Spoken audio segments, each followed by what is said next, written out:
ಬೀಚಿಕೆರೆ ಗ್ರಾಮದಲ್ಲಿ ತಡರಾತ್ರಿ ಸುರಿದ ಭಾರೀ ಮಳೆಗೆ ಮನೆಗಳಿಗೆ ನೀರು ನುಗ್ಗಿ ಬಣವೆಗಳು ನೀರಿನಲ್ಲಿ ನೆಂದು ಮೇವಿನ ಕೊರತೆ ಉಂಟಾಗಿದೆ. ಇದು ಮೊಳಕಾಲ್ಮೂರು ತಾಲೂಕಿನ ಬೀಚಿಕೆರೆ ಗ್ರಾಮದಲ್ಲಿ ಈ ಒಂದು ಘಟನೆ ಬೆಳಕಿಗೆ ಬಂದಿದ್ದು, ಗ್ರಾಮ ಪಂಚಾಯತ್ ಅಧಿಕಾರಿಗಳ ನಿರ್ಲಕ್ಷ್ಯ ಆರೋಪ ಕೇಳಿಬಂದಿದೆ. ಇನ್ನು ಗ್ರಾಮದಲ್ಲಿ ಕಳೆದ ಹಲವು ದಿನಗಳಿಂದ ಚರಂಡಿ ಸ್ವಚ್ಛತೆ ಮಾಡದಿದ್ದು, ಕಸ ಕಡ್ಡಿಗಳು, ಮಣ್ಣು ಕಲ್ಲುಗಳು ತುಂಬಿಕೊಂಡು ಚರಂಡಿಯ ನೀರು ಸರಾಗವಾಗಿ ಹರಿದು ಹೋಗದೆ ಅಕ್ಕಪಕ್ಕದ ಮನೆಗಳಿಗೆ ಜಾನುವಾರುಗಳ ಬಣವೆಗೆ ನುಗ್ಗಿ ಅವಾಂತರ ಸೃಷ್ಟಿಯಾಗುತ್ತಿದೆ. ಇದರಿಂದಾಗಿ ಜಾನುವಾರುಗಳ ಮೇವು ಸಹ ನೀರಿನಲ್ಲಿ ನೆಂದು ಮೇವಿನ ಕೊರತೆ ಸಹ ಉಂಟಾಗಿ ರೈತರು ಸಂಕಷ್ಟ ಎದುರಿಸುವಂತಾಗಿದೆ. ಇತ್ತ ಕಳೆದ ರಾತ್ರಿ ಸಹ ಗ್ರಾಮದಲ್ಲಿ ಭಾರೀ ಪ್ರಮಾಣದಲ್ಲಿ ಮಳೆ ಸುರಿದು ಚರಂಡಿಯ ನೀರು ಸರಾಗವಾಗಿ ಹರಿದು ಹೋಗಲಾಗದೆ ಅಕ್ಕಪಕ್ಕದ ಮನೆಗಳಿಗೆ ನುಗ್ಗಿ ಮನೆ ಮಂದಿ ರಾತ್ರಿಯಿಡೀ ಜಾಗರಣೆ ಮಾಡುವಂತಾಗಿದ್ದು, ಕೊಟ್ಟಿಗೆಗೂ ಸಹ ನೀರು ನುಗ್ಗಿ ಜಾನುವಾರುಗಳ ಮೇವು ಮಳೆ ನೀರಿನಲ್ಲಿ ನೆಂದು ಹಾಳಾಗಿದ್ದು ರೈತರು ಹೈರಾಣಾಗಿದ್ದಾರೆ.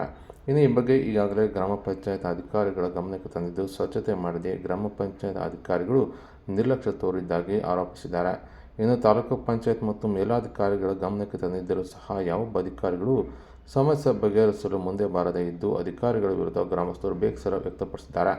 ಇನ್ನು ಗ್ರಾಮ ಪಂಚಾಯತ್ ಕಚೇರಿಗೆ ಅಲೆದಾಡಿ ಗ್ರಾಮಸ್ಥರು ಹೈರಾಣಾಗಿದ್ದಾರೆ. ಇನ್ನಾದರೂ ಈ ಬಗ್ಗೆ ಗಮನ ಹರಿಸಿ ಚರಂಡಿ ಸ್ವಚ್ಛಗೊಳಿಸಿ ಉತ್ತಮ ವಾತಾವರಣ ನಿರ್ಮಾಣ ಮಾಡುವಂತೆ ಗ್ರಾಮಸ್ಥರು ಆಗ್ರಹ ಮಾಡಿದ್ದಾರೆ.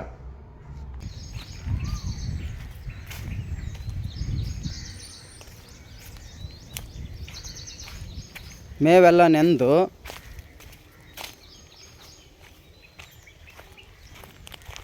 ಲಾಸ್ಟ್ ಟೈಮು ಇದೇ ಥರ ಆಗಿ ನಮ್ಮ ಮೇವೆಲ್ಲ ನೆಂದು ಹಾಳಾಗೋಗಿ ಎಲ್ಲ ವೇಸ್ಟ್ ಎಲ್ಲ ತಿಪ್ಪೆಗೆ ಹಾಕಿದ್ವಿ.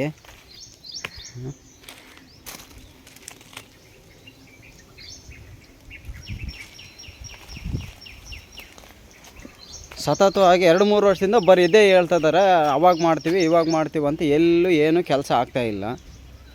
ದಯವಿಟ್ಟು ಇದಕ್ಕೆ ಒಂದು ದಾರಿ ತೋರಿಸ್ಕೊಡ್ಬೇಕಂತೇಳಿ ನಾನು ಮನವಿ ಮಾಡ್ತೀನಿ ನಿಮಗೆ.